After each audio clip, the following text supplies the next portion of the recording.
আসসালামু আলাইকুম সবাইকে কেমন আছেন সবাই। আশা করি সবাই ভালো আছেন, সুস্থ আছেন। আমিও আলহামদুলিল্লাহ ভালো আছি। ভিডিওর শুরুতে সবাইকে অসংখ্য ধন্যবাদ জানাচ্ছি, কারণ আমি দেখা যাচ্ছে যে যেদিন আমার কাজের পরিমাণটা অনেক বেশি থাকে বা ভয়েস দিতে পারি না, আমি কিন্তু দেখা গেছে যে প্রায় সময় কিন্তু সাইলেন্ট ব্লগ আর কি শেয়ার করি। কি করব আসলে, যেহেতু প্রতিদিন ভিডিও আপলোড দেই, তো যখন কাজ থাকে ভয়েস দিতে পারি না, তো তখন এইভাবেই আর কি ব্লগটা আর কি আপলোড দিয়ে দেই। তো আমার আপুরা ভাইয়ারা কিন্তু অনেক ভালোবেসে আমার ব্লগগুলো আর কি দেখে। তো সব আপুদেরকে সেজন্য আর কি অসংখ্য ধন্যবাদ জানাচ্ছি। আর ভাইয়াদেরকেও। দেখা গেছে যে আমার আসলে যৌথ ফ্যামিলি, শ্বশুর শাশুড়ি আছে, ছেলে মেয়ে আছে, একটা কাজের লোক আছে। দেখা গেছে যে প্রতিদিন আসলে সময় করে উঠতে পারি না।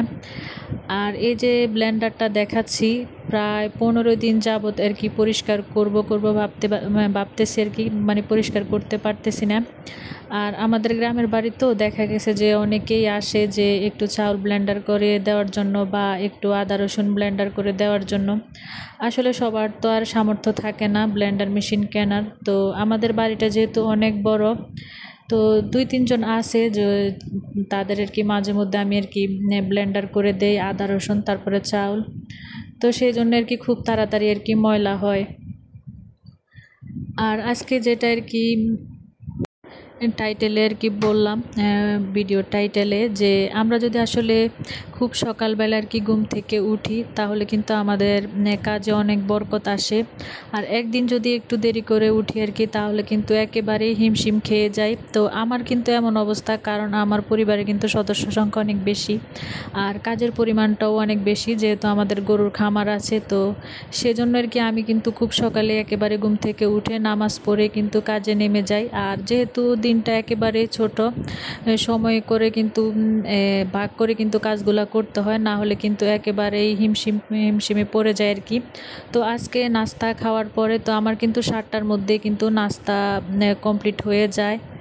আর এই যে দেখেন আমার কিচেন রুমের অবস্থা, যতই পরিষ্কার করি দেখতে কিন্তু ভালো লাগে না। তো আমার একটা দুঃখ কি, সব আপুদেরকে দেখি যে কিচেন রুম কত সুন্দর করে অর্গানাইজেশন করে, তারপর কিচেন রুমের অনেক ব্লগ আর কি শেয়ার করে।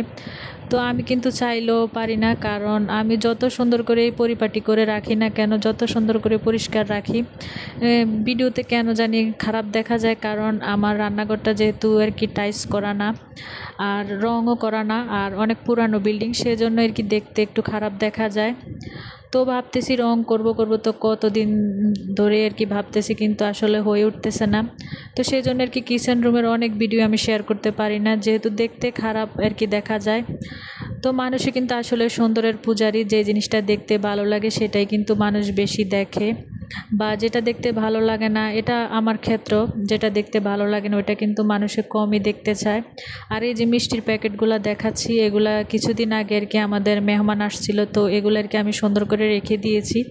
কারণ যেহেতু শীতের দিন আসতেছে, পিঠা নাস্তা আত্মীয় স্বজনের বাড়িতে দিতে গেলে কিন্তু এই প্যাকেটগুলো আমাদের কাজে লাগে। তাই আমি কোনো সময় এগুলো আর কি ফেলে দেই না, এগুলো রেখে দেই। আর এই যে আমার হাজব্যান্ডের জামা কাপড়, আমার জামা কাপড় ধুয়ে দিলাম, তারপর আমার শাশুড়ির জামা কাপড়, এগুলা কিন্তু আমি নাস্তার পরে কিন্তু 1 ঘন্টা সময়ের মধ্যে কিন্তু সবগুলা করেছি। 1 ঘন্টা না, হয়তো একটু বেশিও হতে পারে। এদিক দিয়ে আবার শিং মাছ নিয়ে আসছিল, 1 কেজির বেশি হবে। তো এগুলো কিন্তু আমি অনেক সুন্দর করে পরিষ্কার করে নিয়েছি। তো যতটুকু কাজ দেখালাম, এগুলা কিন্তু সকালে নাস্তার পর আর কি দুপুরে রান্না বান্নার আগে। এই ছোট দিনে আমরা যত তাড়াতাড়ি ঘুম থেকে উঠে কাজগুলো সেরে নিতে পারবো, ততই কিন্তু আমাদের জন্য ভালো। দেখা গেছে যে সকাল সকাল ঘুম থেকে উঠলে 1টার মধ্যে আমাদের সমস্ত কাজ রান্নাবান্না কিন্তু কমপ্লিট হয়ে যায়। তো আমারও কিন্তু আজকে এতগুলা কাজ করেছি, তাও কিন্তু আমার 1টার মধ্যে কিন্তু আমার সবগুলা কাজ হয়ে গেছে।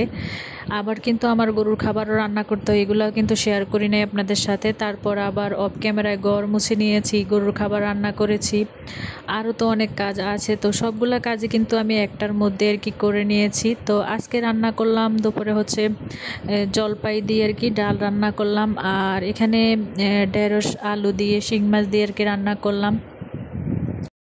যে যেখান থেকে আমার ভিডিওটি দেখছেন, যদি আমার ভিডিওর কোনো অংশ আপনাদের ভালো লেগে থাকে প্লিজ একটা লাইক দিবেন। আর যদি আমার চ্যানেলে আপনি নতুন হয়ে থাকেন প্লিজ সাবস্ক্রাইব করে আমার পাশেই থেকে যেতে পারেন। তো আজকে ভিডিও আর বেশি বড় করব না, সবাই ভালো থাকবেন, সুস্থ থাকবেন, আল্লাহ হাফেজ।